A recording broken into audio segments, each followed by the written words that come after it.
Hey coin collectors, it's DC on the Big D. This is a 2003 Sacagawea dollar coin from the United States of America. We've got all three of the mints right here, the Denver mint, the Philadelphia mint, and the San Francisco mint. A little bit shinier, different kind of polish. And look at this down here. They made a little dent in it. And that's really cool. If you ever see these, I always just say just save them, because apparently what happened was it cracked and then they kind of stuck it back together.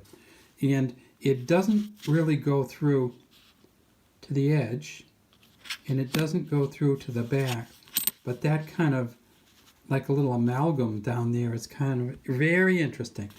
So this is the San Francisco Mint. At the San Francisco Mint in 2003, they made 3.3 million of these. That's more than they made at Philadelphia, and that's more than they made at Denver. They only had the uncirculated mint. They only made 3 million each. So 3 million, 3 million, 3.3 million. I guess probably the proof set ones were the ones that sold the best. If we look at this, we see it says Liberty at the top, In God We Trust behind Sacagawea.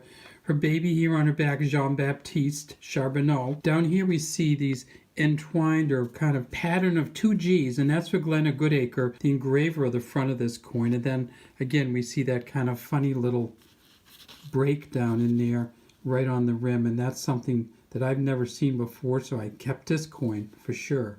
See a little bit of a bump out there too. If you get onto the back of this coin, this part's just as shiny and just as brilliant. It says United States of America around the top, $1 down here at the bottom, E pluribus unum above the eagle flying, and then way down in here we see a T, a D, and an R, and that's for Thomas D. Rogers, who engraved the back of this coin. These coins first came out in the year 2000, and this is a 2000 Philadelphia coin, and you can see it's pretty much the same thing. This is, because it's Philadelphia, it's not going to have the special proof finish on it, and we can see the same eagle and everything on the back. In the year 2000, when these first came out, they made 1.3 billion. So compare that to the 3.3 million at the San Francisco or the 3 million at the Denver, and you see that they really made a drastic reduction. So 1.3 billion in the year 2000, 135 million in the year 2001.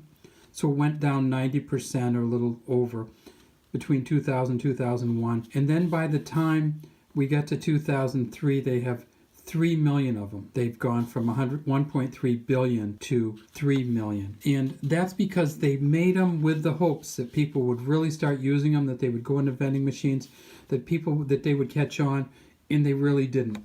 U.S. just doesn't have a history of dollar coins catching on, other than maybe the peace dollars, but even those were so big, a lot of people complained about having to have them in their pocket. So from 2000 until 2008, they had this front with the date on the front and this back with the eagle on the back. In 2009, they moved the date off the front and they put it up on the edge.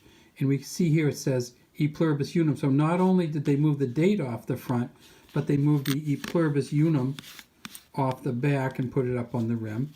And then as we go around, we see there's some stars here. And then as we keep going around, we see that we have the date here, 2022D. This is last year's coin, the 2022. And not only, I said they changed the front and the edge, but they also changed the back. And look what's on the back of this one. And this is Seneca and his writing. And we see here it says United States of America. And then there's the dollar sign here. So rather than saying $1, we have a dollar sign. Rather than having the eagle on the back, we have a Native Americans who contribute to our culture and to their culture on the back now. It's different every year. And then, of course, the pluribus unum up on the rim and no date on the front of the modern ones. So this is what the modern ones look like. Same Glenna Goodacre. And we see that this is a JFM. I know that's Joseph F. Mena. And the PCB on the back here is for Paul C. Ballin, B-A-L-A-N. So Paul C. Ballin was the designer and Joseph F. Mena was the medalist. But back to the 2003. So this is a 2003 P for Philadelphia.